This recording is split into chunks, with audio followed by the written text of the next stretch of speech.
할렐루야. 2월 12일 목요일 매일 성경 묵상 말씀입니다. 오늘 말씀은 요한복음 4장 35절에서 54절의 말씀입니다. 요즘 밀라노 코르티나 동계올림픽이 진행 중에 있습니다. 그런데 뭐니 해도 세간의 관심은 메달 아니겠습니까? 그렇다면 과연 금메달의 가격은 얼마일까? 요즘에 금값이 엄청 올랐지 않습니까? 금메달의 가격이 얼마일까 하는데 더욱더 관심이 있으실 텐데요. 금메달에는 금이 약 6g 정도 들어간답니다. 그리고 나머지는 다 은이래요. 그렇다 손 치더라도 2년 전 파리 올림픽 때보다도 2배나 금값이 메달 만드는 값이 올랐다고 그래요. 은메달 만드는 가격은 약 3배 정도 올랐다 그래요. 올림픽에서 이 메달의 가치는 날로 높아지는 것을 확인할 수 있습니다. 가격 면에서나 메달 따는 선수들 입장에서나 그렇죠? 자, 오늘 말씀에서 예수님께서 갈릴리로 돌아오십니다. 그때 고향 갈릴리 사람들은 예수님을 대환영합니다. 45절에 갈릴리에 이르심에 갈릴리인들이 그를 영접하니 이는 자기들도 명절에 갔다가 예수님께서 명절 중에 예루살렘에 사신 일을 보았습니다. 라고 하죠. 세상에서도 보면 우리 학교에서 또는 우리 지역에서 서울대에 합격했다고 현수막을 내걸기도 하고 누가 어디 합격했다고 현수막을 걸기도 하고 길거리에 보면 별의별 현수막을 다 내거는 것을 볼 수가 있습니다. 우리 지역에서 뭐가 났음을 이렇게 자랑하는 거죠.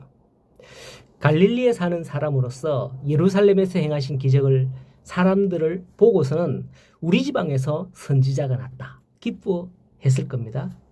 하지만 예수님은 말씀하십니다. 선지자가 고향에서 높임을 받지 못한다라고 말이죠. 이 말이 무슨 말일까요? 제가 목사가 되어 보니까 우리 집안 사람들이 아이고 현주이가 목사가 되었나 라고 말은 하지만은 별로 인정하지 않는 듯한 모습, 그런 느낌 받았습니다. 왜 그럴까요? 제가 아주 못나서 그런 건 아닌데 너에 대해 우리가 어릴 때부터 너무 잘 알고 있다는 거죠. 내가 어릴 때부터 성장할 때 이래저랬는데 네가 목사가 되었어? 하는 느낌. 제 경험상 예수님이 하신 말씀이 뭔지 알겠더라고요. 갈릴리 사람들이 예수님에 대해서 속속들이 알면서 예수님에 대해서 어떻게 대했는지 말이죠. 하나님의 자녀인 우리는 언제든지 사람을 외모로 평가하지 않도록 주의해야 합니다. 혈통이나 가문, 학벌, 사회적 지위나 재력 등으로 평가하는 기준이 되게 해서는 안 됩니다. 이 세계에는 겉과 속이 다른 사람들이 얼마든지 많이 있습니다. 외적인 조건으로만 본다면 완벽한데 내면은 형편없는 사람들 부지기수입니다. 예수님께서 열매를 보신다고 그랬지 않습니까? 열매를 보신다고 했는데 외모를 보시지 않고 마음을 보신다라는 거죠. 열매로 더욱더 높은 가치를 지니게 되는 우리 성도님들 되시기를 소원합니다. 이렇게 이제 예수님께서 갈릴리 가나에 왔을 때에 돌아오셨을 때에 46절에 보면 왕의 신하가 있었는데 그의 아들이 가버나움에서 병이 들었다고 합니다. 이 사람의 이름이 무엇이고 그의 지위가 무엇이었는지는 알 수가 없지만은 그는 권력 있는 사람이었음을 분명히 알 수 있습니다. 왕의 신하잖아요. 그렇기 때문에 아들을 치료하고자 최고의 명의들을 청하여서 막 진찰도 하고 이렇게 했을 겁니다. 그러나 아무 소용이 없었기에 예수님을 찾아온 겁니다.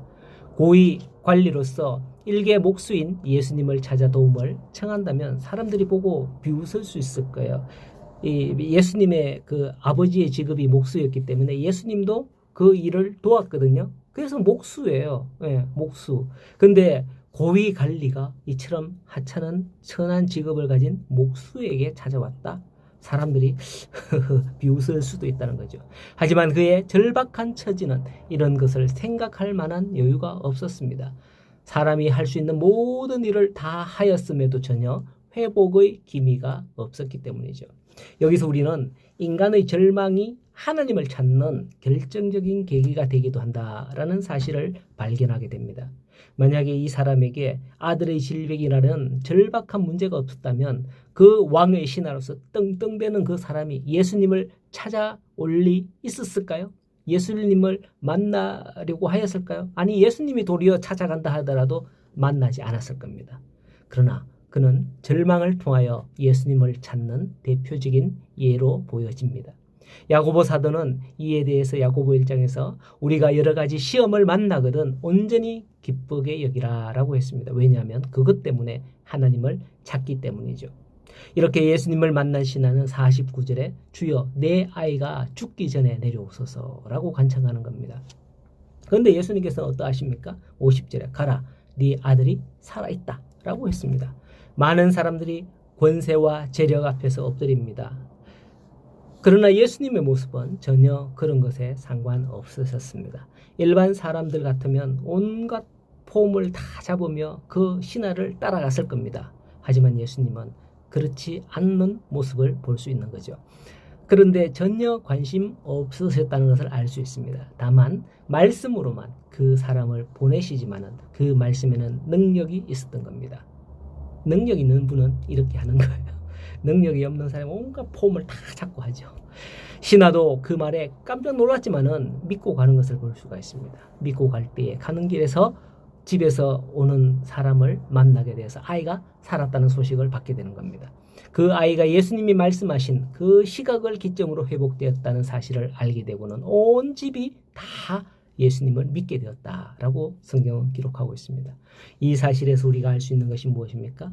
예수님의 말씀에는 능력이 있다는 겁니다. 사람들이 나를 무엇이라 하느냐에서 사람들이 얼마나 집결하고 따르고 모이냐, 세력이 얼마나 크냐에서 능력이 있는 것이 아니라 예수님의 말씀을 믿고 순종하는 데서 능력이 있음을 오늘 말씀에서 볼 수 있는 겁니다.